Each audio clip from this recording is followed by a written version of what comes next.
Boa tarde. Turismo na capital dos gaúchos. O boletim da Secretaria Municipal do Turismo mostra que em 2014, ano da Copa em Porto Alegre, o setor cresceu 7%. Mas nesse primeiro trimestre, o setor lida com números mais modestos. Agma é de Ribeirão Preto, São Paulo. Ela está em Porto Alegre com o marido, que participa de um congresso. Hoje vai conhecer a linha Turismo. Útil e agradável. Eu conheci Porto Alegre de muitos anos atrás. Há uns 40 anos atrás, nunca mais tinha vindo. E agora a minha expectativa é conhecer os pontos turísticos mais interessantes. O turista que aproveita para conhecer a capital porque vem a negócios, ou ainda aquele que busca tratamentos de saúde de alta tecnologia ou de referência, é o mais tradicional em Porto Alegre. Só no setor de saúde, o crescimento no ano passado foi de 35%, gerando uma receita de 7 milhões e 500 mil reais. Durante a semana, ele é um turista mais voltado para a parte de trabalho. Assim. Na verdade, ele vem trabalhar em Porto Alegre, né? Da região Centro-Sul. Mas 2014 foi um ano diferente. A Copa do Mundo refletiu nos números na capital. O Boletim Estatístico do Turismo de Porto Alegre revelou um crescimento de 139% na presença de estrangeiros nos centros de informação turística. E a arrecadação cresceu quase 7%, atingindo mais de 19 milhões e 500 mil reais. Os nossos centros de informação turística receberam mais de 20 mil pessoas, um recorde histórico. E esse número se refletiu também, obviamente, na hotelaria, no setor de gastronomia. A cidade foi realmente invadida por estrangeiros e nós conseguimos, com bastante trabalho, obviamente, receber esse turista da melhor forma possível. 2015 sem Copa e com recessão econômica, já começa com expectativas mais modestas. A rede hoteleira, que ampliou a oferta, chegando a quase 9 mil leitos e uma taxa média de ocupação de 54% no ano passado, fecha o primeiro trimestre com queda. Março do ano passado, a ocupação da cidade foi 58%, beirando 60%. Março de 2015, nós já tivemos uma ocupação abaixo de 50%, 49% e um pouquinho. Os investimentos são para manter os legados da Copa e alavancar o turismo da capital. Esse ano nós, através da Secretaria Municipal de Turismo, participamos já de 2 feiras internacionais do setor na Europa, que foi um grande emissor de turistas no período da Copa do Mundo. Então participamos em Madrid e Lisboa de eventos que buscam trazer de novo esse turista para Porto Alegre e para que a gente possa ter números cada vez mais positivos para o turismo na cidade. E hoje, feriado do Dia do Trabalhador. Para quem ficar na capital, alguns estabelecimentos não funcionam até segunda-feira. Outros fecham apenas hoje e retomam as atividades no final de semana. Em Porto Alegre, os ônibus circulam com passe livre, mas com frota reduzida. Para quem for da região metropolitana, o Transurb está operando com tabela de feriado e intervalo maior de chegada do trem. Não há expediente nos bancos. Os supermercados abrem apenas no sábado e no domingo. Nos shoppings, a abertura das lojas é opcional pela tarde e as praças de alimentação funcionam até às 10 da noite. E para quem pegou a estrada, a principal via de saída da capital é a Freeway. Desde a meia-noite, mais de 17 mil veículos já passaram pela rodovia. Nós vemos agora imagens das câmeras da Concepa na altura do quilômetro 1, no pedágio de Santo Antônio da Patrulha. Neste momento, o fluxo é intenso e passam cerca de 65 carros por minuto. A expectativa é que mais de 20 mil veículos utilizem a Freeway só hoje. Apesar disso, a Concepa salienta que há lentidão apenas neste ponto da rodovia. Nos demais trechos, o fluxo é tranquilo. A empresa pública de transporte e circulação aproveitou o feriado para finalizar uma faixa exclusiva de ônibus na Avenida Praia de Belas. A medida representa uma nova etapa do processo de implantação do binário Praia de Belas-Borges de Medeiros, que busca agilizar a circulação de veículos entre o centro e a região sul da capital. Os ônibus irão circular no trecho entre a Rua Costa e a Avenida Ipiranga, sinalizado nas cores branca e azul em pinturas de faixas contínuas e tachões. A faixa exclusiva deve começar a funcionar a partir de amanhã. A Justiça Federal de Mato Grosso concedeu liminar que prorroga o prazo para novos contratos do Fundo de Financiamento Estudantil, o FIES. A decisão estende por prazo indeterminado o ingresso ao Fundo de Financiamento Estudantil e vale para todo o país. A medida foi tomada devido às reclamações de falhas no sistema do FIES. Estudantes relataram dificuldades para fazer a inscrição após as mudanças nas regras do programa anunciadas pelo Ministério da Educação, como a exigência de desempenho mínimo no Enem. O número de declarações do imposto de renda entregues no Rio Grande do Sul superou a expectativa da Receita Federal. 1.979.000 contribuintes prestaram contas com o Leão até o fim do prazo, à meia-noite de ontem. Foram quase 30 mil a mais do que o esperado para o Estado. Além disso, este ano superou em 60 mil o número de declarações de 2014.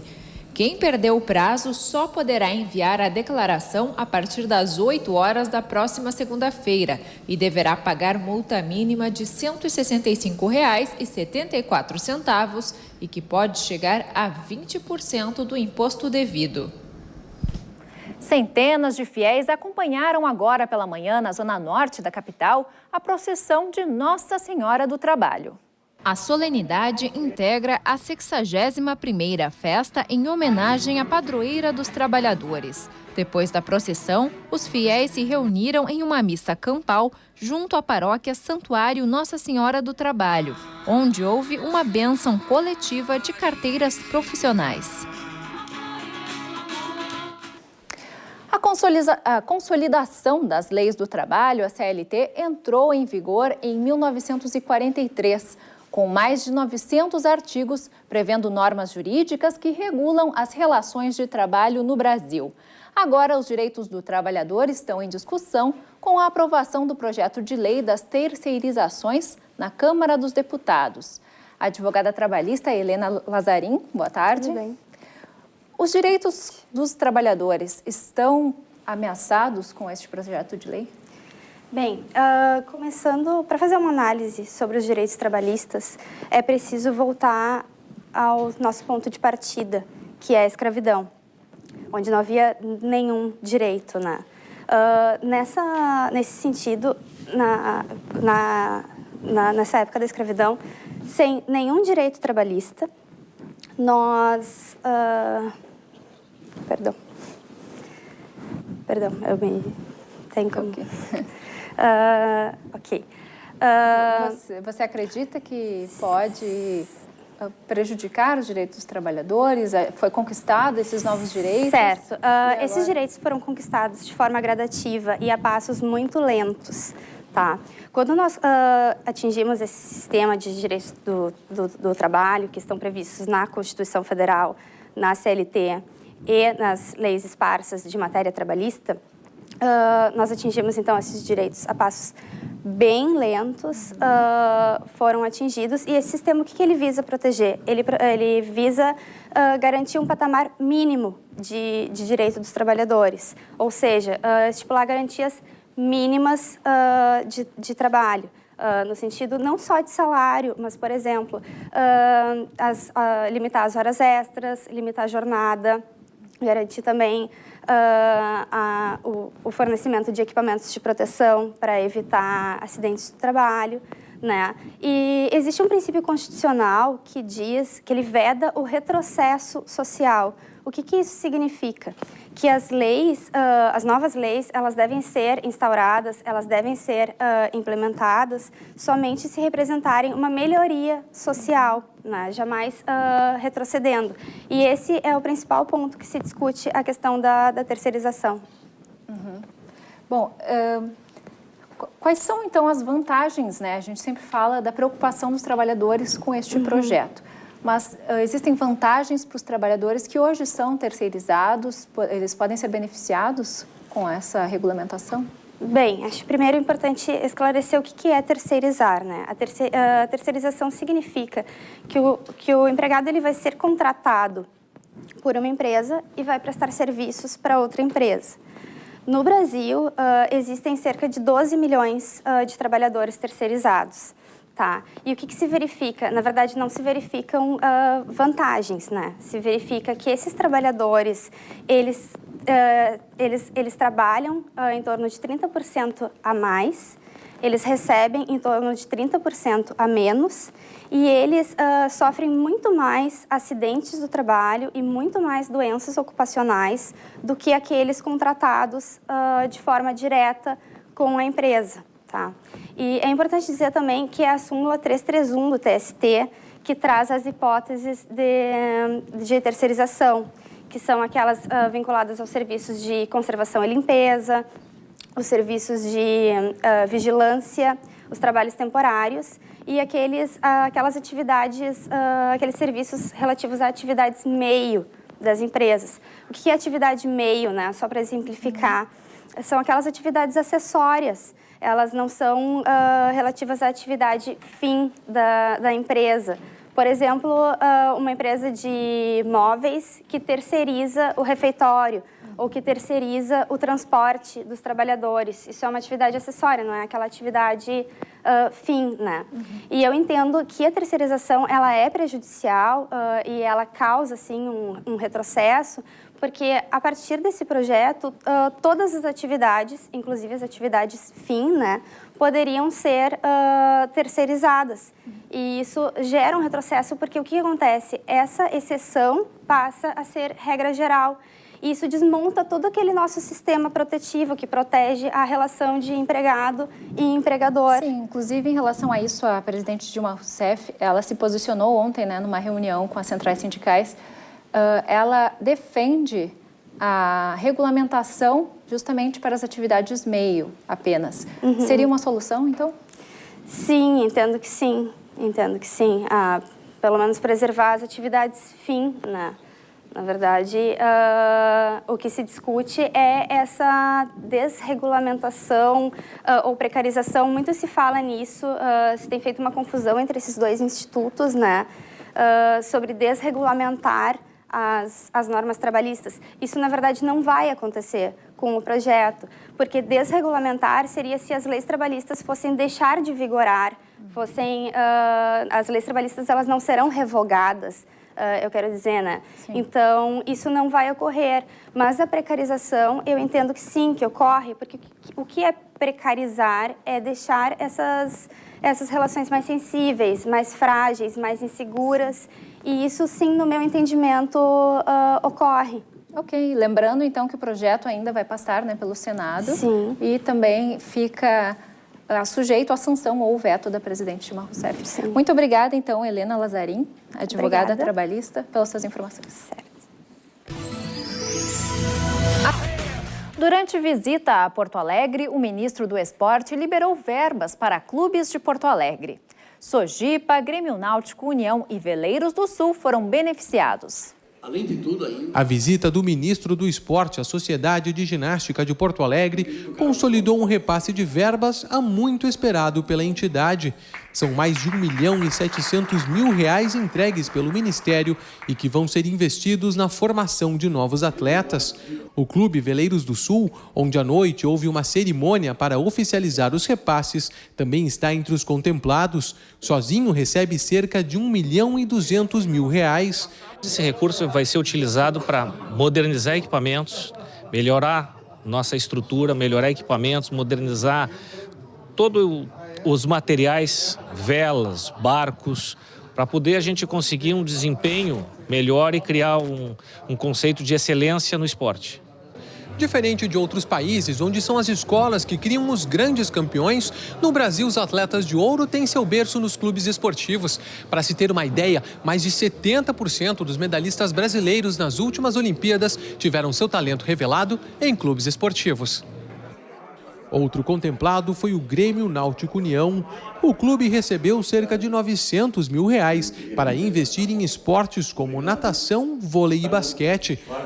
Segundo o presidente da CBC, a entidade já contemplou 23 projetos de 17 clubes espalhados pelo país. Os últimos 3 foram em Porto Alegre. O nosso sistema, o sistema CBC, é o sistema mais democrático que tem no país hoje. Porque você não manda, os clubes não mandam um projeto à CBC na esperança de receber ou não aquele recurso. Esse recurso já está na mão da CBC.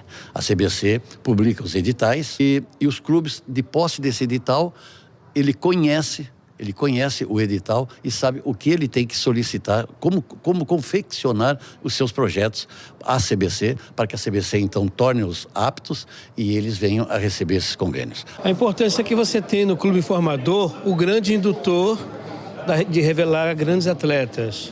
Isso é importante para o alto rendimento, mas é importante para a base também. E esses 3 clubes aqui do Rio Grande do Sul são parceiros há muito tempo, desenvolveram projetos de formação de atletas que está dentro do escopo daquilo que a gente quer para massificar a prática esportiva no Brasil. E neste Dia do Trabalhador, o país também lembra os 21 anos da perda de um dos maiores esportistas brasileiros. Em 1º de maio de 1994, no Autódromo de Imola, em San Marino, a curva Tamburello levava Ayrton Senna. Senna iniciou na Fórmula 1 em 1984, mas foi apenas no ano seguinte que deu as caras com a bandeira quadriculada pela primeira vez, quando venceu o Grande Prêmio de Portugal. Na época, ele dirigia um carro da equipe Lotus. No início de 1988, assinava com a McLaren, numa parceria marcada por títulos e façanhas, ganhando seu primeiro campeonato naquele ano, feito que repetiu em 90 e 91, tornando-se o piloto tricampeão mais jovem da história e com o maior número de vitórias da Fórmula 1. Em 1994, assinou com a Williams, onde teve o pior começo de temporada de sua carreira. Início que culminou tragicamente no acidente de Imola, em 1º de maio. A notícia de sua morte chocou o país, que se despediu do ídolo de uma maneira inesquecível. Muito bom rever as imagens de Ayrton Senna e Carlos Alberto Fornari, mais conhecido como Neco Fornari, está aqui no estúdio conosco. Durante o início da década de 80, você participou de competições de kart com Ayrton Senna, é isso mesmo? Boa tarde. Exatamente, boa tarde a todos. Eu participei do Campeonato Pan-Americano de Kart, né, no qual ele foi campeão, eu fui vice, né? Para mim foi uma honra até, né? Porque perder nada mais para o tricampeão de Fórmula 1, né? Na época não era ainda, mas já era um piloto consagrado, né? Uhum. Bom, o que lembras então do Senna como piloto? O Senna foi um cara muito determinado, né? Eu acompanhei a carreira do Senna desde os 77, 78, quando ele veio correr um campeonato brasileiro de kart. Ele era um piloto que demonstrava um talento assim que a gente sabia que realmente ia chegar na Fórmula 1 e ia despontar, né? Eu tive o prazer também em 82, em julho, o Mundial de Kart com a Maria Cristina Rosito, e a surpresa quando a gente chegava na Europa, nos cartódromos, que todos tinham um pôster do Ayrton andando de kart, né? Então, sem dúvida nenhuma, é um piloto excepcional, sempre foi. Ídolo, né? E fora das pistas, você tinha contato com ele também? Muito pouco, né? Eu participei também do Campeonato Brasileiro de Fórmula 4 em 85, no qual, em Interlagos, eu fui terceiro, ele que me entregou o prêmio, a gente conversou. Era o ano, inclusive, que ele estava indo para Lotus, né? O contato era pouco, né? Mas eu tinha um contato também com a equipe dele de kart da Itália. E o meu contato era mais uma coisa profissional, assim, né? Nada de amizade mesmo, né? Na sua opinião, ele foi o maior piloto brasileiro? Sem dúvida nenhuma, né? Eu acho que a gente está batalhando para tentar ter outro Ayrton, né? Mas isso aí é um só, né? Como Schumacher é um só, né? Neymar é um só. Então, mas a gente, né? Hoje eu tenho uma categoria de base, que essa categoria justamente é para garimpar alguns talentos aí, né? Pois é. Depois do Senna, né, parece que a população brasileira ficou à espera de um grande ídolo, né? Nós tivemos, enfim, o Barrichello, o Massa, mas ainda existe essa vontade de encontrar um novo ídolo. Você acha que essa pressão, de alguma forma, ela prejudica os pilotos que nós temos atualmente? Ah, com certeza, né? Eu acho que o Rubinho foi um dos que mais sofreu essa pressão, porque foi uma coisa muito, né, no começo aquilo, né? Mas eu acho que todo piloto, né, a própria imprensa, vai aparecer um novo Senna, vai aparecer um novo Senna. Então isso, né, queira ou não queira, pesa um pouco na carreira do piloto, né? Mas eu acho que em breve a gente vamos ter algumas alegrias aí. Bom, conta um pouco pra gente então sobre esse projeto. A gente está há 3 anos, né? Está indo para o 3º ano, que se chama categoria Fórmula Júnior, que é uma categoria escola, né? Ela começou regionalmente com incentivo da Federação Gaúcha de Automobilismo, né? E agora, esse ano, a gente está partindo para um campeonato brasileiro, né? Então, a Confederação Brasileira também vai dar esse apoio, que eu acho que isso é importante, né? A base, né? Como tem a base no futebol, também tem que ter a base no automobilismo, né? A gente tem o kart, mas eu acho que tem que ter ainda uma categoria entre o kart, a Fórmula e o piloto chegar na Fórmula 3 e para a Europa. Eu acho que essa base é importante, né? É um longo caminho também, né? Com certeza, com certeza. Tanto é que a gente tem pilotos na nossa categoria, a gente fez o Campeonato Gaúcho, eram pilotos de Aracaju, Rio de Janeiro, São Paulo, Belo Horizonte, Espírito Santo, até do Piauí, né? Então, para você ver que no Brasil falta essa base, né? Tá ok, nós conversamos então com o Neco Fornari. Muito obrigada e boa tarde. Obrigado por vocês. Pelotas é reconhecida como cidade histórica pelo Instituto do Patrimônio Histórico e Artístico Nacional, o IPHAN. A preocupação em preservar a cultura está presente principalmente na área central do município da Zona Sul do estado. Prédios centenários contam um pouco da história da cidade. Foi aqui, na volta dessa praça, que surgiram as primeiras casas de Pelotas. Depois disso, houve uma grande distribuição de terras e a cidade foi crescendo e tomando forma. Bom, o processo de ampliação, né, da cidade foi feito para o segundo loteamento, que a gente chama, que é essa parte do entorno da Praça Coronel Pedro Osório. Ele foi feito em 1832, quando a cidade foi promovida à vila, e depois, em 1935, ela foi promovida para a cidade de Pelotas. Foi no século XIX, aqui na volta da Praça Coronel Pedro Osório, que o centro de Pelotas começou a crescer. O poder e a riqueza dos donos das charqueadas, que nessa época começaram as construções por aqui, ajudaram no desenvolvimento dessa região.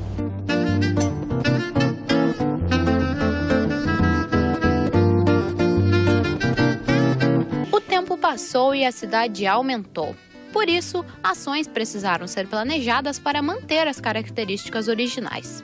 Nossa cidade é dividida em 4 zonas de preservação do patrimônio histórico e arquitetônico. Essas ações de preservação estão especificadas no plano diretor da cidade. Em 1966 foi instituído o primeiro plano diretor da cidade, numa época que já estava consagrada a arquitetura moderna. Então ele era um plano diretor que privilegiava a construção em altura. Nesse período, então, foram construídos vários edifícios em altura no centro da cidade, talvez não tanto quanto em outras cidades, em função da estagnação econômica que a cidade passou. E atualmente nós temos o terceiro plano diretor, que ele estipula que em qualquer área da cidade a gente pode construir 3 pavimentos. E em determinadas áreas e ruas que têm um gabarito que permite, são construídos edifícios em altura. A preservação da arquitetura é essencial para conservar a identidade e a memória de uma cidade e seus moradores. Hoje em dia, 26 pontos de Pelotas estão inventariados e não podem ter alterações na estrutura da fachada. Outros locais ainda foram tombados. Esses devem ser preservados sem nenhuma modificação. É o caso da Prefeitura e do Grande Hotel. Além dos pelotenses, quem vem de fora também valoriza os prédios da nossa cidade. A arquitetura ela é bem rica, a cidade é bem bonita, não só a praça, quanto todo o centro histórico de Pelotas tem uma arquitetura muito bem bonita e conservada. Porque eu venho de uma cidade que tem pouco mais de 50 anos e não tem esse tipo de arquitetura, é extremamente moderno lá. E é muito mais bonito, eu diria, principalmente a parte interna dos prédios. Eu acho muito diferente todos os adornos que eles fazem, toda essa preocupação com a restauração, até mesmo tombar as fachadas. E eu acho realmente muito interessante a preocupação que a cidade tem com o seu patrimônio.